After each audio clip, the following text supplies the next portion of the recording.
मेरा नाम रकैया बेगम है जी। 4 मेरे बच्चे ने, मैं बड़े औखे औखे पे पढ़ानी हाँ। बंदा मेरा काम करदा कल्ला जी, बंदा मेरा भट्ठे ते काम करदा है जी। मैं बड़ी मजबूर होके बच्चे पे पढ़ानी हाँ। अपने जड़ी है ना भुख तक करके ते अपने बच्चे जड़े 4 ने ना वो मैं पे पढ़ानी हाँ। कोई वर्दी उस्ताद आदा देने हाँ, कोई नहीं देंदे। किताबां लै, कापियां लै, इधर पेंसिलां लै, इधर बूट लै जी, सब कुछ लैके अपने बच्चों पे पढ़ाने। अमन मेरा भट्ठे ते काम करदा है जी। मैं जिवें भी है ना उवें भी औखे होके जी मैं अपने बच्चे जड़े नहीं भुख तक रख के अपने बच्चे पे पढ़ानी हाँ। बच्चे तो बड़े पढ़ानी हाँ पे, बड़े औखे औखे पे जी पढ़ानी हाँ। जेड़े हाल विच मैं पे पढ़ानी हाँ ना, मैनू पता है, जब मेरे खुदा नू पता है। 1 2 3 4 5 ਤੁਹਾਡੀ बड़ी बड़ी मेहरबानी है।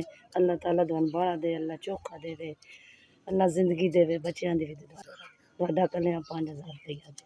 चलो बच्चों जो किताबां ले ले सजा, कापी पेंसिल ले ले, सौ होर की लैना। यही कुछ ही है।